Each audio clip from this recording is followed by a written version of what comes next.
Well, good evening, everyone. Good evening and welcome to the Figge Art Museum's Virtual Thursdays at the Figge series. My name is Melissa Moore. I'm Director of Education here at the Figge. We're very happy you could join us tonight. For the time being, we're hosting Thursday programs on most Thursdays. Some of them are virtual, some of them are in person, some of them are a little bit of both. So the best place to find out information on those programs is going to be on our website. I know many of you recently received our brand new magazine for the upcoming month. And while it's a beautiful publication, even between the time that we confirmed the programs and the time it came to press, we have had some necessary changes to programming just because of where we are with the pandemic right now. So the best place to find up-to-date information will always be our website. Or if you register tonight and received the link to join the program from me, you're always welcome to email me too. And I'm happy to make sure we're all on the same page moving forward. We're able to offer these programs regardless of the format at no cost to you, thanks to the generous sponsorship of Chris and Mary Rayburn. So I did want to say thank you so much to Chris and Mary. So a quick note about tonight's program. There is a chat box and also a Q&A. I see that some of you have already started using the chat box, which is wonderful. We encourage you to do that because this is a webinar Zoom format. You won't be able to speak very easily as part of this. So we're actually going to do most of the communications during the Q&A through the chat or the Q&A boxes. And we will get to those as we can, most likely later in the program. So you can put the comments or questions in at any time. I just did want to thank you in advance for your patience because we will likely save those for the latter part of the program. So at this time, it's my pleasure to turn things over to Vanessa Sage. Vanessa is our Assistant Curator of Fine Art and Design, and she's the curator of the exhibition Jane Gilmor, Breakfast on Pluto. Vanessa, thanks so much for joining us and introducing the program this evening. Thank you so much, Melissa. Good evening, everyone. Thank you for joining us. It is my pleasure tonight to introduce our two speakers for this evening, Joy Sperling and Jane Gilmor. Joy Sperling is an accomplished art historian and Professor Emerita at Denison University in Ohio, where she taught art history and visual culture for decades. Her interests span visual culture in the 19th and 20th centuries in both the US and the UK, with a special interest in contemporary art and photography. She is widely published and is currently working on a book on the work of women artists in the American Southwest from 1910 to 1960. In addition, she literally wrote the book on Gilmore's work in Jane Gilmor, I'll Be Back for the Katz from 2012, and wrote a fantastic essay featured in the catalog for Breakfast on Pluto, both of which are available in the museum store. Now about Jane Gilmor. Based in Cedar Rapids, she has created an extensive body of work engaging with social and cultural issues. For over 5 decades, she has explored, poked, and prodded the human condition in work ranging from performance to site-specific installation to everything in between. Her exhibition, Breakfast on Pluto, is on display in the Katz Gallery and features recent sculptures with layers of personal and cultural meaning.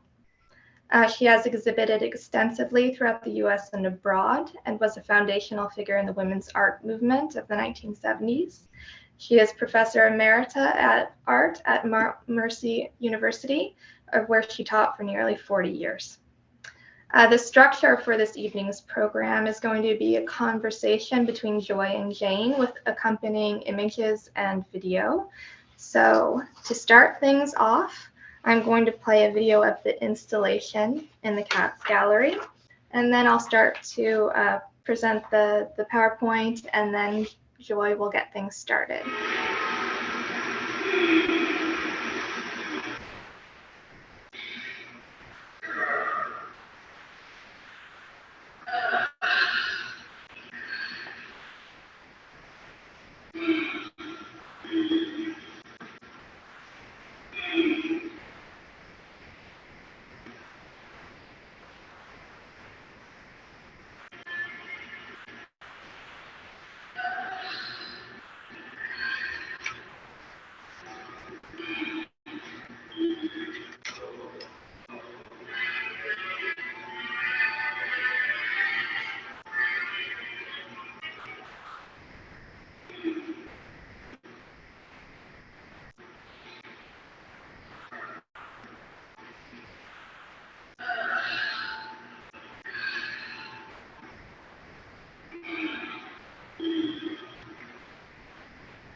Okay.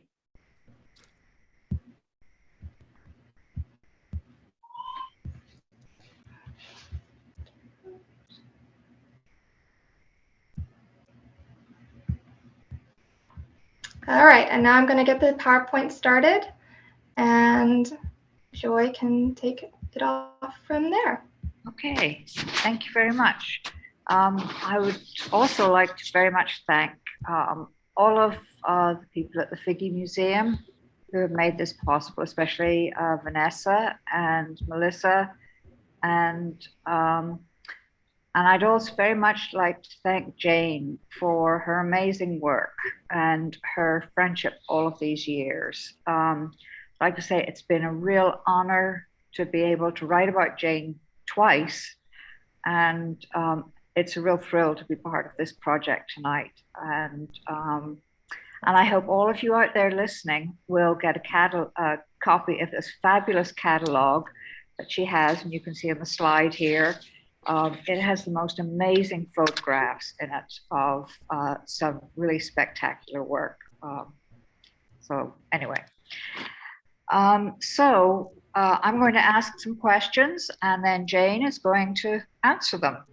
So the first question, I'll give a little bit of context. Jane, so hi. You've played a really important role in the history of the women's art movement since the 1960s and 1970s. You're an integral part of what is now acknowledged to have been one of the major centers, actually, in this country, Iowa City, which is where artists like Anna Mendieta, whom you knew, started out, and where the movement's major theoretical figures such as Linda Nochlin, Lucy Lepard, and so on passed through while you were here studying. Also, you were one of the first students in Hans Brader's groundbreaking intermediate arts program at Iowa, which was the model for programs even today. You were one of the first 5 national artists invited to join AIR, the Women's Art Collective, New York. You're mentioned in several major textbooks for your contributions, which we don't have time to detail here, but if anyone's interested, I'll be happy to send a list of references for anybody who wants to read about Jane's work, including, as I mentioned before, the fabulous new catalog and her work. Throughout your important and influential international career, you've not followed the sort of standard steps of the women's art movement in this country. And just for some of the audience members who may not have this sort of currently on the top of their head, it can be summed up very briefly as follows. And I apologize profusely for reducing a very complex history to like a 30-second summary. So before 1920, the women's movement in this country was really about the call for suffrage, and it impacted the visual arts very little. Between the 1960s and 1980s, the sort of second wave was really predominantly essentialist movement focused on woman as a biological construct, and the art focused mostly on body and bodily function. Between the 1990s and 2000s, it became a more relativist movement that focused more on woman as a social construct created by a male-dominated world that framed how women acted, learned, and even thought. And then since 2000, it became there was a sort of feminist realization that their focus to date had mimicked the exclusionary thinking of men, in their opinion. So their thought expanded to embrace not just women of color globally, but issues that othered all women, other peoples globally whose voices had been silenced by the patriarchy through time. So my question is, you seem to have embraced the tenets of fourth wave women's art as early as the 1970s. How do you account for the fact that you have been so forward thinking in your work? Thanks, Joy. That's a real compliment coming from you. I think the second wave, probably in retrospect, it does take it is more essentialist in a biological sense, because that was kind of the dominant characteristic of many of the artists. But I experienced it differently because both Anna and I were in this program, and I had been at the Art Institute of Chicago, but this program, I just got lucky. And we were exposed to, as you said, Nochlin and Lucy Lepard, and they talked not just about women and men being different biologically and therefore having different experiences, but also about the social construction of gender. I think, I mean, Lepard was probably the one who most championed using the archetypal great goddess as a symbol for the female psyche as a strong creative force.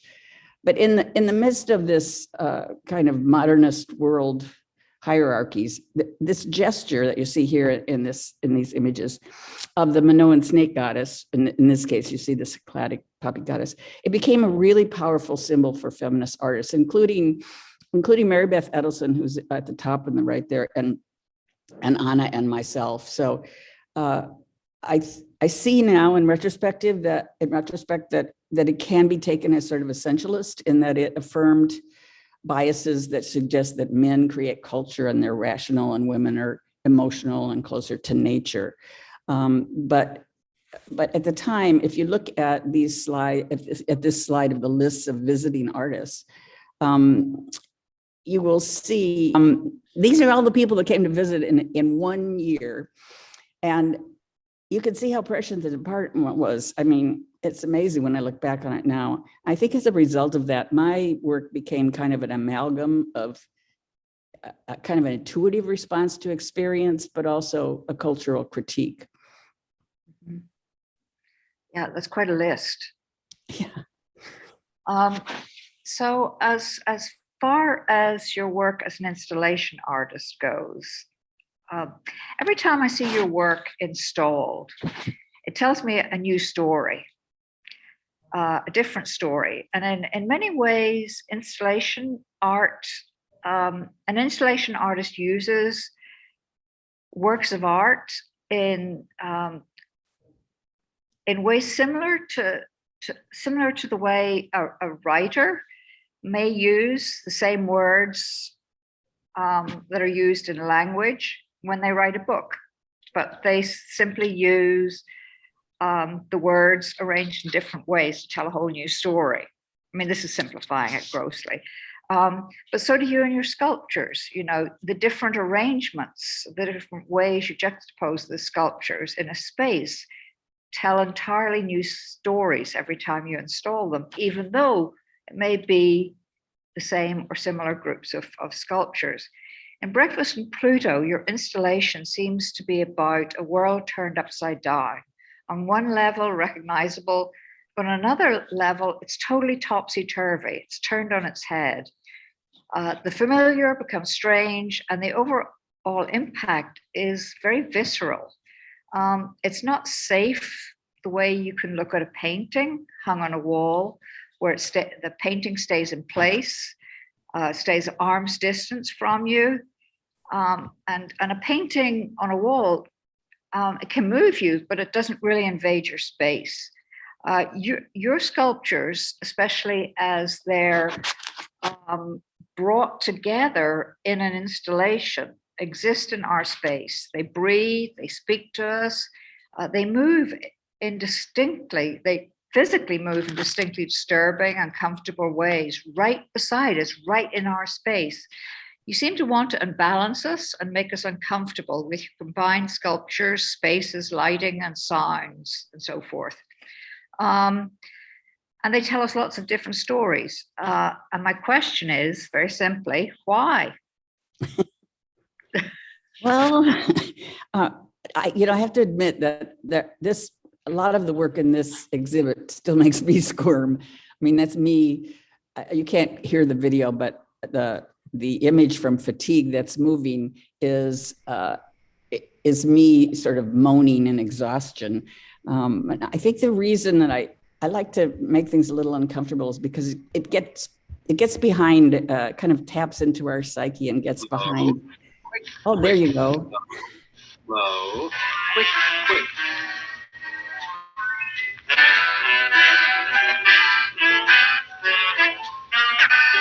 In a minute, she'll start moaning.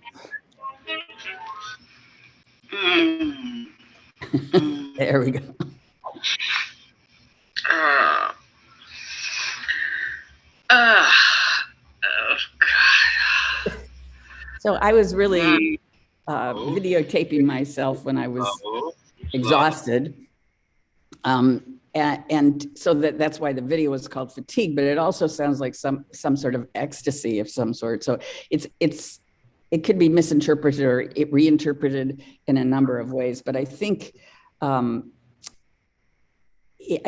that it makes you sort of ask yourself why it makes you uncomfortable, and what about ourselves or our culture makes us feel uncomfortable. But also, I want the viewer to be in the kind of a liminal space between all these installations where they really feel like associations can just run free.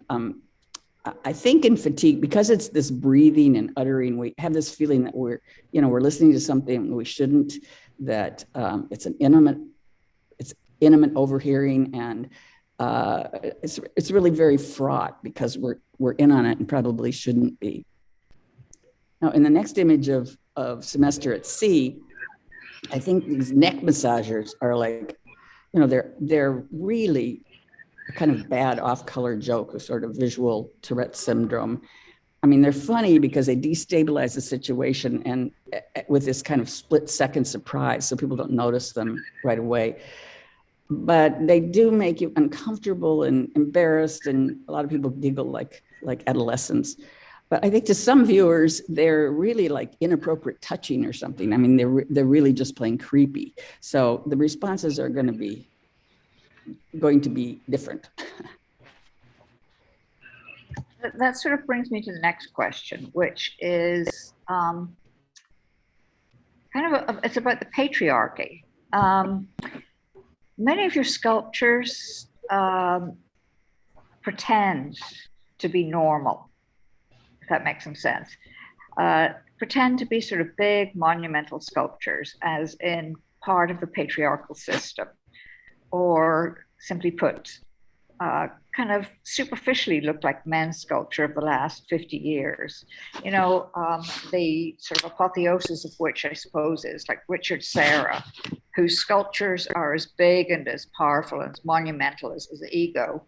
So huge, for instance, that they had to shut down the Brooklyn Bridge when they had to bring the sculptures across from his Brooklyn studio to show in Manhattan. But your sculpture subverts that patriarchy. It eschews the grand gestures and the egotism of those kind of statements. Your sculptures give us totally unexpected delights by eliding the obvious. They invoke a kind of magical presence by promising sort of precious secrets or hidden meanings. So for instance, in this sculpture, Pitiful, the half-hidden doilies inside of this piece are kind of like secret gems, but there's nothing on them. Or your mother's account of her visit to Mount Rushmore, which we'll talk more about later, in Semester at Sea. They all bring us quiet, funny, yet deeply, deeply subversive pleasures. Can you talk a little bit about how and why you try to undermine the patriarchy, if that's what you're doing, in these and other sculptures in the exhibition?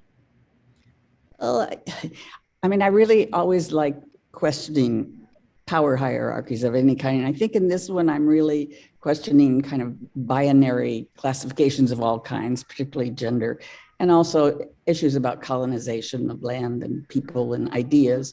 But I think it's because I'm really interested in the fluidity of things that we usually think of as oppositional, like as black and white, like male, female, poverty, privilege, private, public.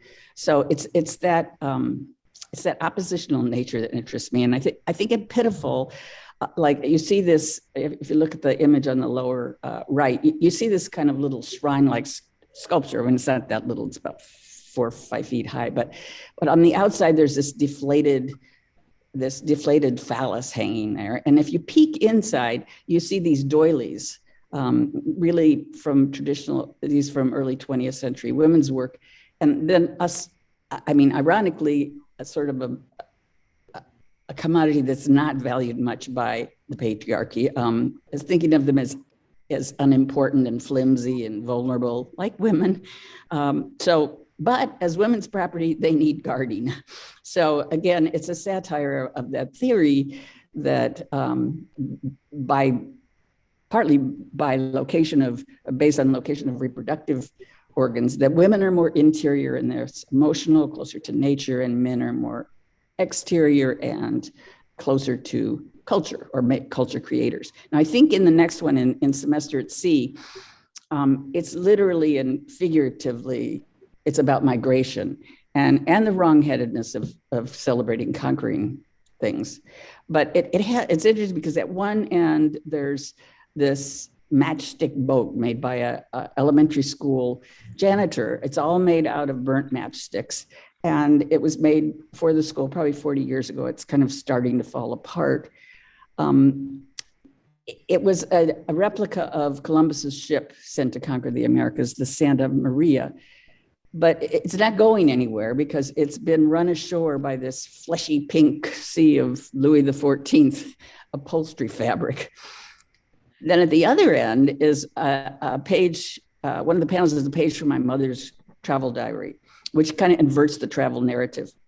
I mean, she writes, I'll quote it, breakfast, Wendy's, bacon and egg sandwich, Mount Rushmore, too foggy, lunch, McDonald's, Big Macs. So here's two markers of time and space. One is Mount Rushmore, which is a monument to dead presidents and to a sculptor who took money from the government that was necessary to feed a hungry nation, I think, during the Great Depression. And on the other side, sandwiched in there is my mom's little travel diary, which is a much more detailed domestic kind of record.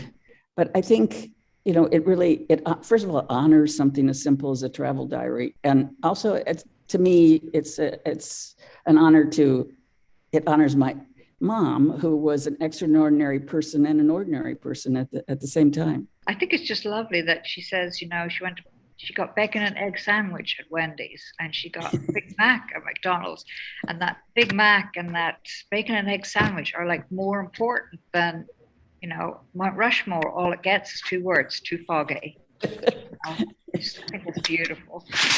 Anyway, and that brings me to the next question, which is also really central to your art, and that is the issue of humor. The idea of modernism, theoretically, when it started at the beginning of the 20th century, at its very core, demanded that great art be made by geniuses, and that the only geniuses, according to their theories, could be men, because only men had the ability to think as clearly as and intensely as they should to be a genius. Because as Alfred Stieglitz once said of Georgia O'Keeffe, women can only think through the womb, and that's sort of diffuse and therefore can't be great. But the other thing is that modernism must be serious, quote unquote. So you've broken both of those tenets. Additionally, there's been a long tradition of humor in art, but not much of it is to be seen in Western sculpture before the 1980s, except perhaps, in the work of Alexander Calder. And look where he's ended up. He's stuck out of the sideways out of the canon for a century or more. These days, I think, however, we're finally beginning to acknowledge that humor can function both legitimately and powerfully as serious art, if that makes sense. And I've been thinking recently, particularly women sculptors seem to be drawn to humor. Can you talk about how and why you use humor in your art, and perhaps give us some examples? Sure. I don't really think I came into my own as an artist until I sort of embraced my sense of humor and became a part of my work. So I tried unsuccessfully to be one of those serious types. My sister and I definitely inherited my mother and grandmother's very dark sense of humor. Now, my grandmother had lived through the 1918 pandemic, lost two children. Both of them lived through the Great Depression, the Dust Bowl. I think humor is a coping mechanism. It's like creative thinking in general. It's really a survival strategy. And I think, there's nothing more cathartic than a good cry or a belly laugh. It kind of opens you up to the absurdity of life and to asking questions that maybe don't have real black and white answers, facing feelings that you might otherwise kind of submerge. But I think in this show, I've actually made monuments to failures. I mean, monuments to humanity's failures in particular. Also, my work is really awkward. I mean, it's constructed awkwardly. It's intentionally has awkward juxtapositions of words, images, spaces, places, language, and it's laughable in its awkwardness. But I think life is awkward, and I think that awkwardness is often uncomfortable and embarrassing, and therefore funny. As far as the All-American Glamour Kitty, the 1976 All-American Glamour Kitty pageant. I think that in this case that the humor of it, the ridiculousness of it is kind of a sugar coating to draw people in. I mean, this is during the women's art movement in the 70s. Usually I think humor has this narrative juxtaposition, but it's real contextual. Like it has to have a setup. And I think the other thing it has to have is the viewer has to share some common perspective. So in the case of the kitty contest, I think, there were always people that thought that the kitty was cute or that it was ridiculous and I was an idiot. But there were people who didn't understand that it was poking fun at stereotypical images of women in specific roles in our society.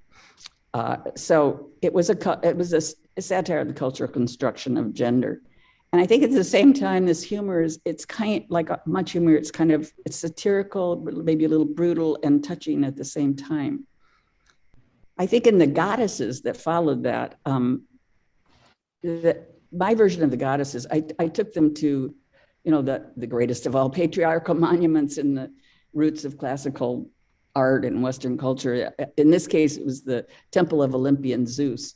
But, their outfits, their costumes were good, but the masks were these cartoony kitty masks. So, that was another affront to the patriarchy, I guess you'd say. I think and then in potato theater, I mean, it's a monument to a little lowly old potato. So in and of itself, you don't necessarily find the potato right away. I think people have to walk around a while. Sometimes they don't find it. And in invasive species, I mean, that one is one of my favorites because this missile, this kind of phallic missile that appears to be going to blow that little painted kitty out of the wall, off the wall and into outer space, is actually shooting bubbles from its behind. So, and it's, a surprise. So on another level, to sort of change the subject, you've always worked as a collaborative artist with your students, with groups of people at hospitals, in the homeless community, with working communities, and in many other situations, including the Pandemic Planet project that accompanies this exhibition, and which asks participants to think about how they're coping with life during COVID. Can you talk a little bit about why collaborative art is so central to your art practice and speak about how this project relates to your other collaborative work? What were your goals for Pandemic Planet and how does it relate to the rest of the exhibition? Well, I think again, it goes back to my formative years because Lepard and Suzanne Lacey and Arlene Raven, they later wrote books, but they talked about art in the public interest, art that is a new genre, public art. It's not about plop art. It's about the public and about giving voice to the public and to the marginalized. But also during that time, I was lucky enough to participate in a collaboration with Mary Beth Edelson in graduate school. And I also was really interested in John Dewey's philosophies. And I really felt like the art educator, because I was teaching soon after that, I felt like the art educator was was a facilitator for a classroom collaboration. So I was approached my classroom in a very similar collaborative way. And also collaboration is really part of the history of women working together that goes way back and far beyond the art world. But this first project that you see here, this was in 1988, 89, and I was asked to do a project at Federal City Shelter in Washington, D.C. through a friend who was an artist.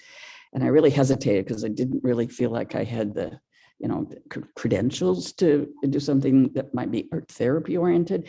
But he said, just show them what you do in your own art. So what happened was there'd been a writer there right before me. And so we took this was a group of HIV positive AIDS patients who were also homeless, but in the shelter. And I taught them how to emboss on the metal, and then they transferred selected notes from their journals onto these metal sheets that were different sizes.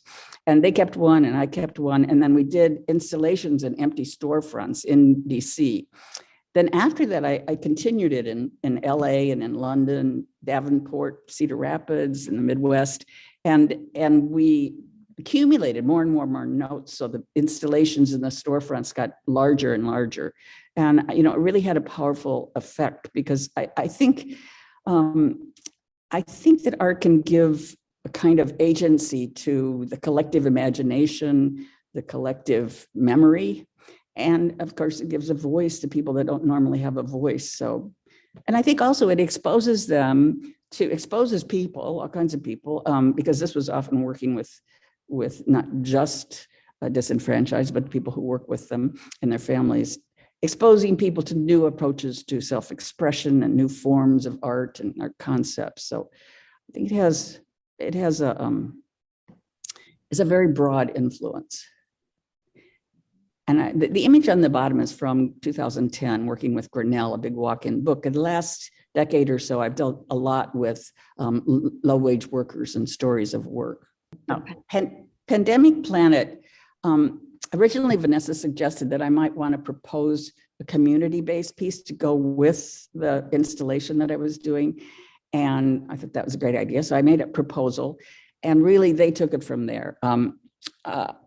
Laura Wright and Brian Allen and Melissa Moore and the entire staff of the education department and the outreach department, they had workshops all over the area. They brought people here, they went out to people in the fields, worked with disenfranchised people, worked with all kinds of institutions and all kinds of groups. And then Terry Rathke and Rod Bradley actually designed and built the dome structure. I had an idea about it and just a little sketch. I took it from there. But what happened basically was that the participants were asked to visualize or write about a space where they took refuge during the quarantine. It could be real, it could be imaginary, it could be on Pluto. Then all these sheets of foil were attached to the outside of these were attached to the outside of the structure, the building, and inside the dome was completely dark. It was a dark interior, but when you walked, you kind of had to stoop under, and when you walked inside, you saw this pattern of lights that had been created by poking through the metal in the hole, putting metal holes in the ceiling. So it was very contemplative. It was like a planetarium or a night sky. It gave you a place to think about something else or to imagine a universe where things weren't quite so. And I just have one more. Oh, there it is. Here we go. Yeah, this is just walking inside. The videos are a little jerky somehow.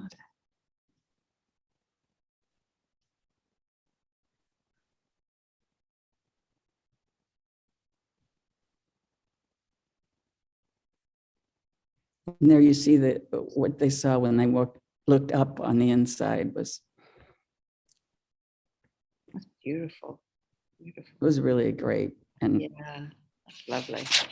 So, so since we're on COVID specifically, I'm going to show you one slide here. Right before this one was a slide that shows the overall. Yeah, there you can see it with someone coming out, and then you can see it in the context of the show. Oh, I'm sorry. That's all right. Okay, now COVID. COVID. Okay. So,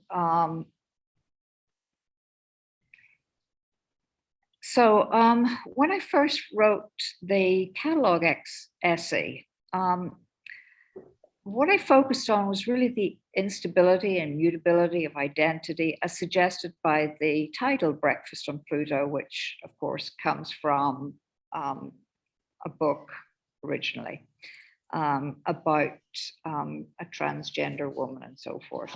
But then when I looked at the exhibition, personally, and again, this goes back to the whole idea of installation art. You know, once you see the pieces installed, a new story comes along. You know, and it was several months after I'd written the essay, you know, and the world had changed since I wrote the essay. We've all changed, and I had changed as well. And I started to see new things in the show. And now I began to see the first story overlaid with another story. And I began to see this powerful COVID pandemic narrative. I began to see these rotating pom-poms of Breakfast in Pluto and Dinner on the Dark Side, and their white and dark net curtains speak much, much more strongly as shrouded hospital beds than they had before. And many of the other structures in the show began to morph in my brain into medical equipment. And then this pink trachea of pandemic planet started to look more like a respirator hose, and the sound of the labored breathing that pervaded the entire space that came from fatigue.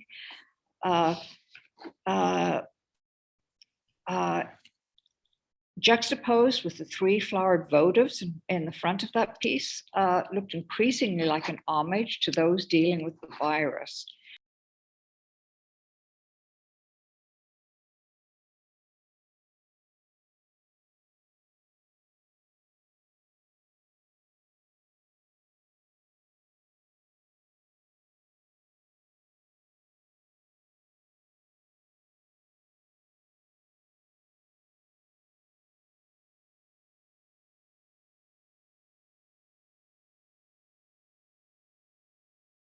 So here's my statement and my question.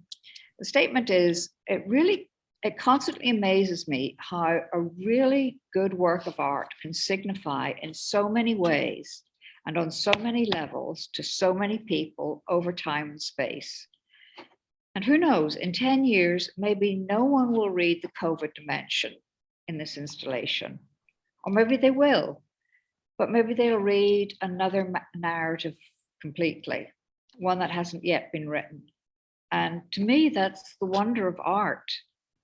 And my question is, can you talk a little bit about this installation and about COVID, and also about the multiple meanings in your art and how you feel about people reading different things at different times? Sure. Joy, you're amazing, because every time you talk about my work, I get new insights. Really, I think it influences the work.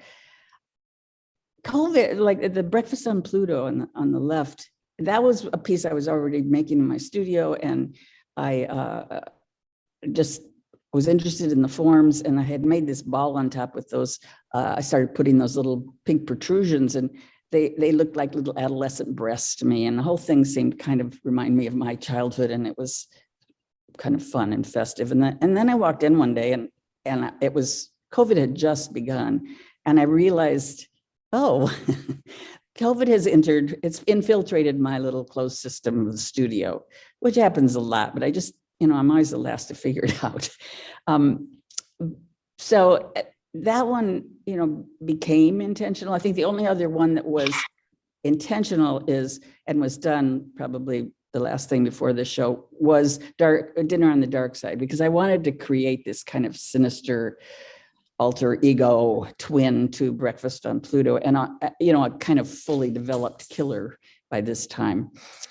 But I think there were COVID references throughout, but I didn't really I just selected them when they worked. They kind of happened by happenstance, and I selected them when I thought they worked, but I didn't kind of go for that because I think it's important to me that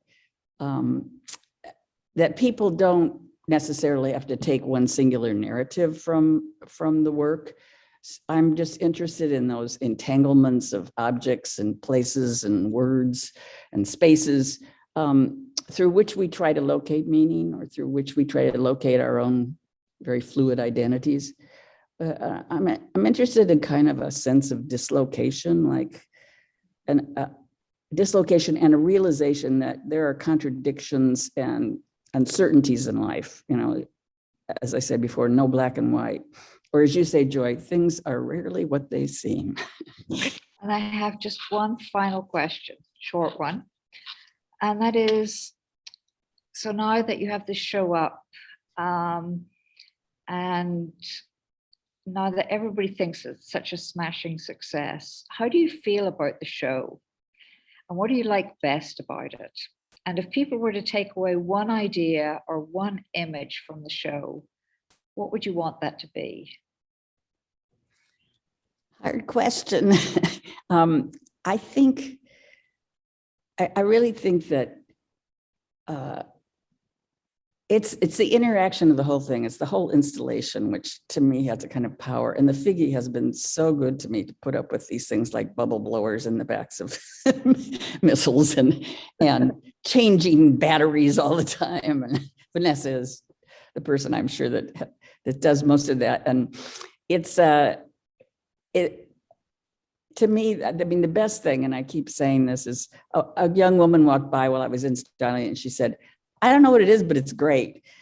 And that's the kind of response I live for. I think, she didn't even know if it was art. She thought it was curious. She was confounded by it. And I think that she'll put things together in her own way. I don't have to give her much of a clue. But I really want this installation in particular, to create kind of its own criteria for making meaning. So I like to raise questions that I don't answer. And I really love it if the viewer is my collaborator. Well, thank you so much. That's a lovely way to end. And thank you, Joy. Those were great fabulous. Questions. Thank you. And thanks to the Figge and everyone at the Figge. Thank you so much. Never been treated better. Yes, thank you. And so I will pass it over to Vanessa and Melissa. Hi, thank you both. That was wonderful. Thank you so much. So now the audience gets the chance to ask some questions. So if you have questions, please put them into the chat or the Q&A. So I don't see any yet. I see some wonderful comments. One of them from Leslie Wright. She said, one of the joys of working with you is your active involvement in the, okay. This is a comment about how wonderful, I think that both individual works and a unified installation, how they talk about you and how the curators work together to create the installation. So basically complimenting both of us, I think, about how, yeah, I think so. Couldn't come from a better person. I have a question while we're waiting. Oh, wait, here we go. So we have a question from Sherry. How do you navigate your individual practice as an individual artist and your collaborative and relational work? How do these practices overlap and or diverge? That's a great question, because it was always, I always felt conflicted about making my own art versus working with socially engaged art. And I mean, there was definitely a crossover. And then the longer I worked with socially engaged practice, the more there became more of a crossover between that and my classroom practice and my own practice. So the stories and the notes, and for example, if someone would let me use one of their notes I always gave credit, but I often incorporated some of these stories and notes into other pieces that I made, because really I'm an appropriator. I'm an appropriator, and I like to juxtapose things and that maybe you wouldn't think would work together. So this show is the first time I've had a show in a while where I had my own sculptures, and a complete installation is not just about a project, but the project is incorporated into the larger installation, which I thought was a really brilliant idea on the part of the Vanessa and the museum. And I think it worked well, because I was very hesitant, and also I thought probably the museum was more interested in my public work and hadn't seen as much of individual pieces like that. So I hoped that the whole thing worked together with a similar concept as the kinds of concepts that the social practice work involves. Great, thank you. And we do have another question. Or a couple, and they look, so one says, how do you think my generation can carry on your feminist efforts in a meaningful and impactful way? How can the torch be passed in a way that honors your lifelong work? Great question. I mean, I think one thing is vigilance. I mean, you really have to be ever vigilant, because things slide back and forth and back and forth. And it helps to understand sort of the history and to look at what women have in the past have done and how things have changed, but also to look at the culture, the larger cultural situation at any particular time, to see just how things stack up against things that were issues 50, 40 years ago. And right now, it's a tough situation, I think, for some people. I mean, the women's movement brought it tried, and I think succeeded in bringing visibility to women artists. And then a lot of women artists who worked collaboratively and worked to bring that about went out into the larger community to bring visibility to more than just women, to all kinds of groups who were not recognized in the art world or elsewhere. And I think that's an important gesture that was made. But I think I always think vigilance. You really got to pay attention to what's happening in the world.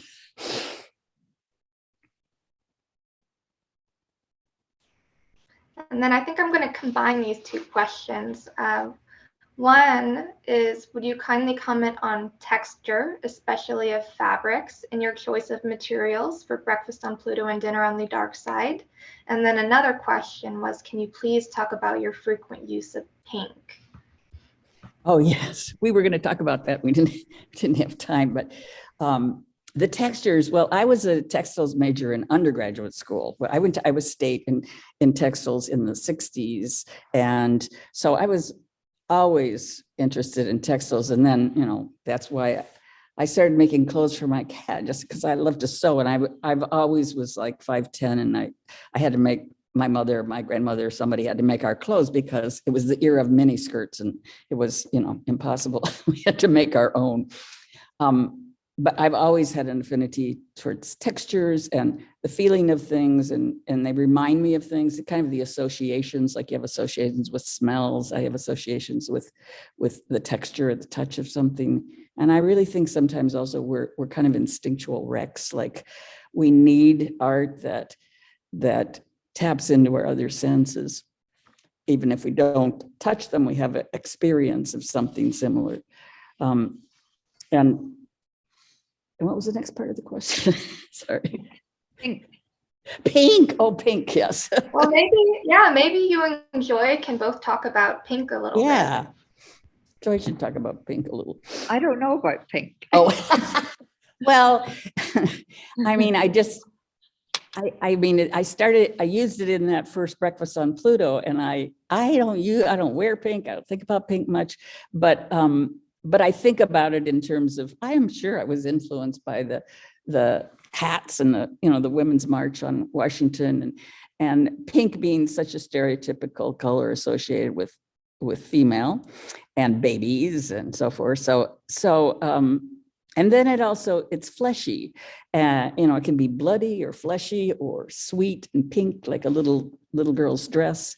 So it has those multiple references that I like, that it could go either way. And I think, like you said about Pandemic Planet, the sculpture, like that little trachea piece coming out of there, that's a weird fleshy kind of pink that makes it feel like an umbilical cord or something. Yeah. Yeah, I think what's really interesting about the way you use pink is they're not particularly nice pinks. Right. Good point. There's something kind of yucky. There's something, they're just a little bit off. Yeah, the sea is like, the fabric is so sumptuous in the sea, and yet when you see it all together, it's like diving into a box of chocolates and eating them all at once. It's like, it's just a little too much, Yeah. And that trachea is, there's something kind of creepy about it. There's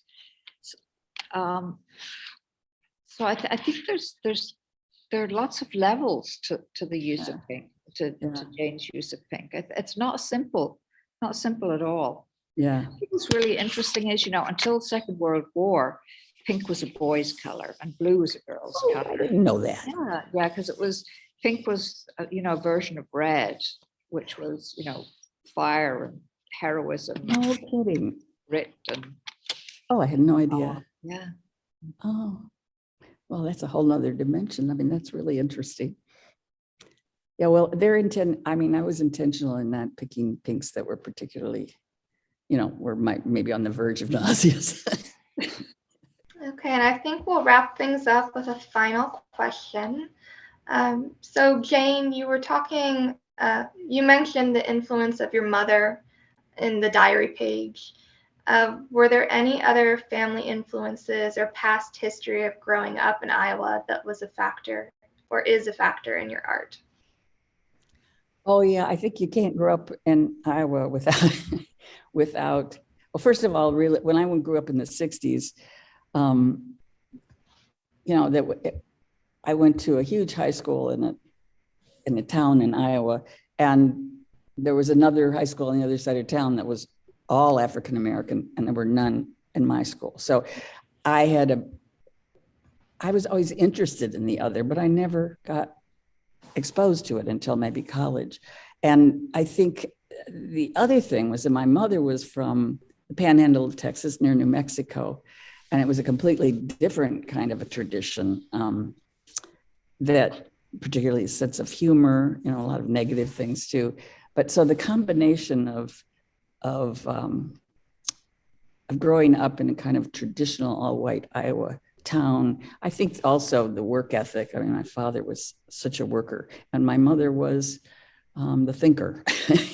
And I think that they both had a big influence, but especially my mother. I think she was a brilliant woman and did a lot of writing, and I just learned a lot from her way of thinking. And my father, like a lot of fathers in the 60s, 50s, because I was born in the 40s, worked all the time. so I did learn about work. Any other questions about that? I'm not sure. I don't feel like I tackled that very well, but I'm not. Hi, there's Melissa. Yeah, I think that was wonderful. Thank you both again. And I'll turn it over to Melissa to wrap things up. Thanks, Vanessa. Thank you both. And Vanessa, thank you for all of your great talent and work on the exhibition, as well as pulling together this program. Yeah.